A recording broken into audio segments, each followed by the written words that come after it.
Hello, everyone, and welcome back to Cyrus Webb Presents. I'm your host, Cyrus Webb. So glad you guys could join us today on Facebook, LinkedIn, YouTube, and on X. I'm going to go ahead and bring in our friends over on Instagram so they can be a part of our conversation today. And we're going to connect with our friends over on Amazon as well. I have a great guest that's coming up today for us, and I'm excited about this. I think you guys are going to really enjoy this conversation. I was just saying to her, I had an interview with her almost 3 years ago with her book, The Color of Ice. But we're excited to welcome best-selling author Barbara Linn Probst to our broadcast today. She's celebrating her brand new book, Row the Sun Across the Sky. You guys can see it here. And we're now live on Amazon Live with Cyrus Webb Presents. If you guys are new to us on the Amazon platform, welcome. Make sure you guys do hit that follow button. You'll see it here in this corner or down below. You also will see Barbara's newest book. As I mentioned, Barbara's one of those authors that gives you characters that will take you literally all over the place, but also, I think, bring you back to yourself in many ways as well. We're going to talk to Barbara not only about the response to her career, but also the brand new book, and let you guys know how to stay connected with her. Barbara, thank you so much for the time. Really appreciate it. Great. Glad to be here. The pleasure is definitely all mine. So I should let our audience know, Barbara was on the radio dial with us, which is audio only for a radio station in Mississippi, but also online back in 2022. At the time, we were talking about your book, The Color of Ice. So Barbara, what has it been like for you from book to book to not only see the way that readers really get into these characters, but also how your audience continues to grow? Yeah, it's funny. After writing a book, say like The Color of Ice, I was so immersed in it. It's really hard to let the characters go. Mhm. And so there's this transition time where you're kind of lost because you have to wait for a new story to find you.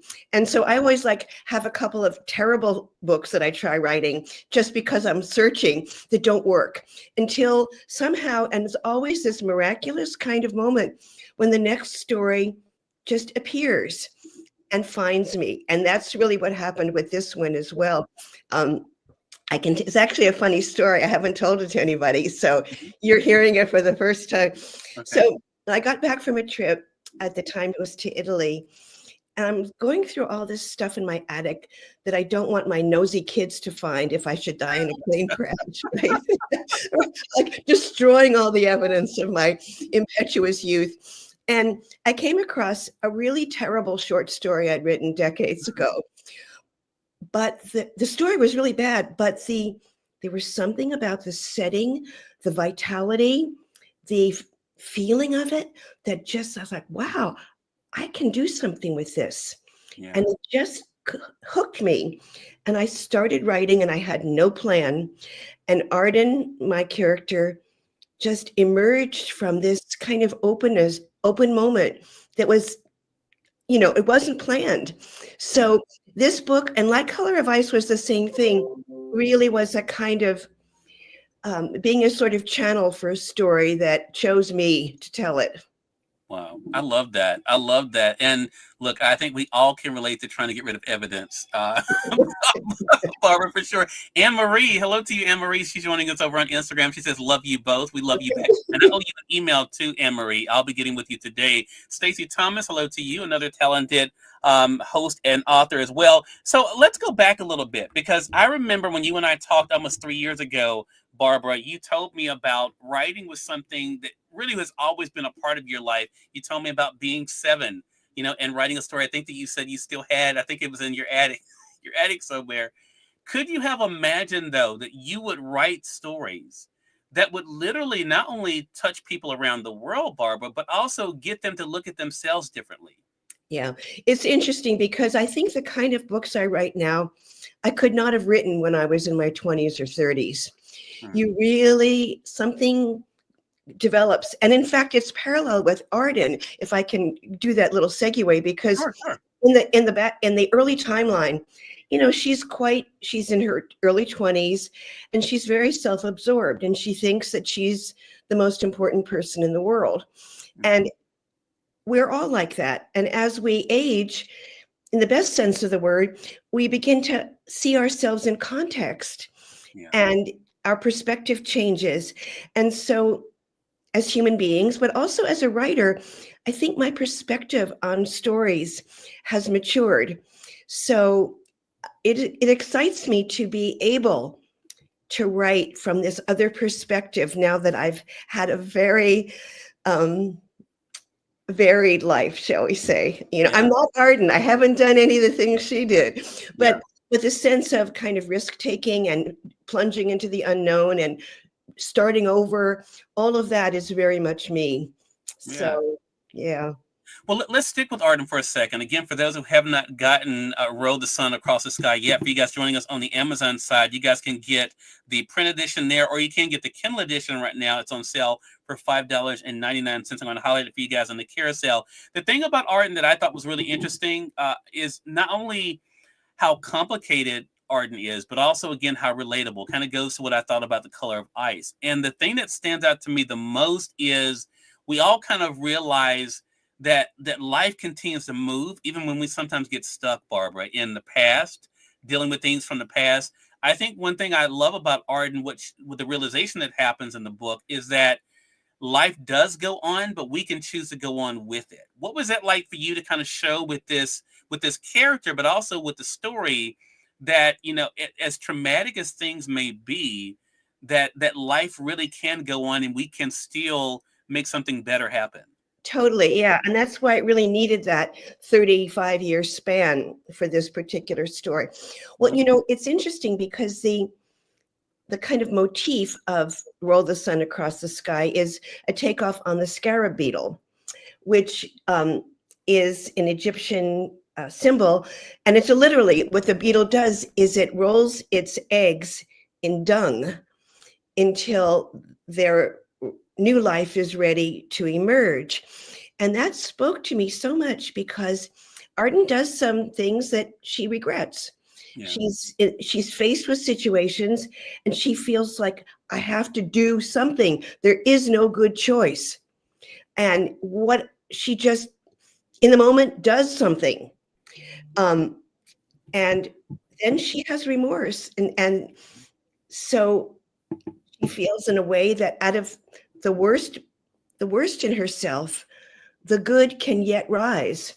That new life, transformation, a new sunrise, because the scarab beetle is a symbol for sunrise in Egyptian mythology, can come out of like the ugliest, vile, worthless, the parts of yourself that you think maybe are the least lovable, can be the seed of a renewal if you do that work of self-forgiveness, which doesn't mean letting yourself off the hook, because she talks a lot about payment. And payment is owning, facing, and daring to go on and try better. Because she's also driven, even though she does these things that seem selfish, she doesn't really mean harm, but she has a deep yearning actually to be good. But what does that mean? Yeah. And sometimes being good is invisible. For example, in one of my favorite scenes with her second husband, Michael, she makes a choice that is going to be the least painful for him, but she's not going to get any credit for it. She just does it. So it's very, we're complicated like that, as you say, but if we can accept ourselves, we have a chance to rise and be born out of the dung ball. Yeah. I think it's so interesting. And I thought about it as you were just talking, Barbara, whether you're talking about, Queen of the Owls or The Color of Ice, or now Row the Sun Across the Sky. Arden does fall into this interesting connection with your characters in that the lack of appreciation for the little things or the things we take for granted, right? Queen of the Owls, The Color of Ice, the things that are around us that sometimes we're so in our own stuff we don't even appreciate, right? I think that is one thing too. As you were talking, I thought about that. One thing that Arden has to learn is to appreciate the life that is. A lot of times we're so busy trying to make something bigger than who we are and what we are. What was it like for you to share what is obvious in your own personal life, Barbara, your own appreciation for life? What was it like for you to kind of bring that into your characters? Yeah. Well, it's such a nuanced question, because sometimes things take time to ripen, and I think the core of it for me is this, as I said, is this journey that you realize that you're part of a larger life. I mean, that when you're young, everything is about you. I mean, for example, one of the key moments in the book for me was when she has this opportunity, when she thinks she's finally going to confess to this guy that she wronged, the guy Robert. And she realizes that her confession would not help him, it would just help her. Yeah. She holds back and she restrains, so that gesture of restraint. There's also the doing. There's also rising to the occasion and doing what needs to be done. And she's been very good at that. Mm. But there's another movement of restraint, which is that not getting credit maybe, but doing what you know is right. And this whole dance between all of these things on different scales, to get back to your point, that they're the small moments that sometimes change us and mean more to us than these great big dramatic, and what is it to be human? For me, what's worth writing about is people who ask themselves, what kind of person am I? And what kind of person do I want to be? Mm. And it's a moving target, Right. It's complex. So this is not an easy book. She's not a simple character. Right. There's some novels where you have something like a meek, victimized heroine who rises up and finds her courage. And it's a very clear arc from being frightened to being brave. Arden's is more complicated than that for her. She needs to embrace the unknown. The other thing about her journey, I'm kind of free associating here a little bit, but that's, to me, it's all related. Yeah. Is what she comes to in the end also, where she says, nobody is just one thing. Mm-hmm. We all have good and bad in us. Yeah. And you can't just walk through the garden of a person's life picking the flowers that appeal to you. You have to accept the whole person that goes for yourself too. And that the flower or the weed or the ugly scarab beetle may actually be the source of beauty. So. And so you just brought up something really interesting I want to talk about. Stacy says, hello to you, Moses Maddox. Good to be to see you joining us there from Ohio. Stacy Thomas says, yes, we do mature and change. She was talking about what you were mentioning earlier about Arden. Hello to you, Tim, also over there on IG as well. See you guys over on YouTube too. If you guys have any questions or comments for our guests, make sure you guys put them in the chat. We're excited to welcome back Barbara Linn Probst to our broadcast today. So we're talking about her writing journey, but also her new book, Row the Sun Across the Sky, that's available here on our friends on Amazon, either in print or the Kindle edition. I want to also let you guys know how to stay connected with Barbara. Barbara, you made a point of mentioning Arden is not you, but one thing that this book, and people can tell from what you just said and the way you said it, that really again goes to all of your books, is your connection with the world around you. What has that been like for you to create these characters that may be foreign to you, but bring them into a world and circumstances that can be familiar to you when it comes to surroundings and the earth? Yeah, I think you take stuff that that you've experienced, and you sort of put the new clothes on them. This is not memoir. Yeah. And so everything that any of my characters has done, I can exist somewhere in me. And I didn't literally do all the things that she did. Sure. But you draw on what you authentically know, and you kind of repurpose it into fiction. So it has that emotional authenticity, but it's invented, because sometimes you want to make things a bit larger than life for the dramatic storyline. Like, I'm very impatient, and I am definitely Arden in that regard. But I could take this. I have a sort of impetuousness, but I could take it and enlarge it and put it in a new context with higher stakes for my character, and know how she would respond. I mean, I actually literally sometimes act out scenes in my office so that I can feel in my body how it would be so that it's real. Yeah. It's but it's a kind of an interesting process for me. And I think what my characters have in common across the 4 books is each feels that there's a part of herself she's denied or not given enough energy to, needs to be integrated, loved, owned, so that she's a more whole and complete person. So there is that sort of common thread in my stories.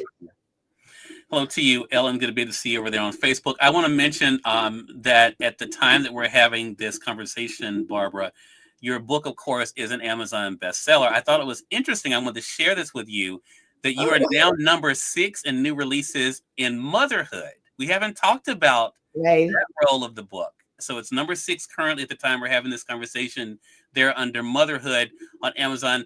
I want to talk about that because I think that is another area in Arden's life where, again, figuring it out, but not getting it all right, but also doing what all of us have to do. And I'm not a parent, but to me, just like we all kind of going through life imperfectly, trying to do the best we can, that's another layer of Arden's journey. What was it like for you to think about those dynamics with her in that role of mother? Yeah, I think that's really a key, that this had to be a generational story, because the choices we make affect, if we have kids, they affect our kids, our grandkids. Also, she has the granddaughter. Yeah. And being a mother has been a very important part of my own life. So it brings out the best in her, but at the same time, her daughter, she realizes she doesn't really know her daughter. This is part of her own journey of accepting her daughter, who's also flawed. And I have to say, if Anne-Marie is there, I owe Anne-Marie a big one, because in an early draft that she read, she said, I think Lee, the daughter, deserves something a little bit better and more hopeful. And I said, you're so right. So I gave Lee a moment of reaching, tasting the freedom that she yearned for. And so that was important, even though Arden didn't know about that moment. Yeah. At some level, I feel like she knew. And then it got translated, of course, into her granddaughter, it's no spoiler here, because the book opens with 2 train scenes, one in the past and the other one in the present, where her daughter and husband are killed. So it's not a spoiler. It happens right away. It sets the scene for the crisis that she's thrown into about her life. And by the way, that train wreck is based on a real event that happened on my train line. I was not riding the train that day, and had sort of always haunted me how a random event can completely upend your life. And it causes Arden to really question, was I a good mother? Yeah. She said everything I did was for Lee, and that to justify some of her choices. But then she has to face the very question, was I a good mother? How will I ever know? Yeah. To that point too, what I thought about, Barbara, was it makes us think about who decides what's good, right? I think a lot of times we all can beat ourselves up because of our own definition of what that's supposed to look like. I think Arden definitely goes through that experience, as we all do, right, of our lives. So now here you are celebrating this new book, Barbara, talking to strangers like myself about it. Readers are picking it up and talking about it. What do you want people to remember about Arden's journey when they finish the book? Oh, I love that question. I would love for them to feel that she's real and, yes, imperfect, but aren't we all? And we all are worthy of compassion. We're all worthy of another chance to be better than we've been. And if they can feel that for Arden, I would wish for them to feel that for themselves and for those in their own lives, because we really need that kindness toward one another right now, more than ever. So sometimes we read about a character and it touches us. And the greatest gift for a writer is to know that your book has really penetrated someone deeply and made them approach their own life in a way that they would find more fulfilling. Yeah.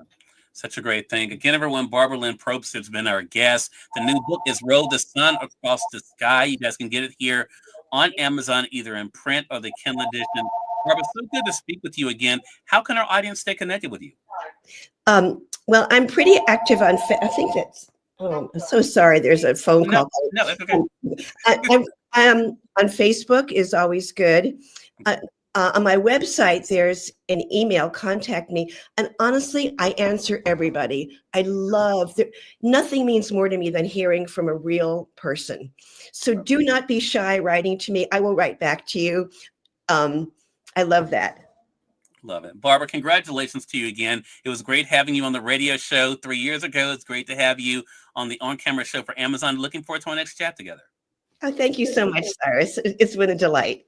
Thank you. I appreciate that. Thanks a lot to Anne-Marie as well. And we thank your audience for tuning in to another great segment of Cyrus Webb Presents. I want to also shout out She Writes Press because they have given us another great book. They are so good about this, especially this year. They've had some amazing titles. This is definitely one of them. For you guys who are new to us, make sure you guys do hit that follow button on Amazon. Until next time, you all make it a great one. We'll talk to you soon. Take care. Take care. Bye.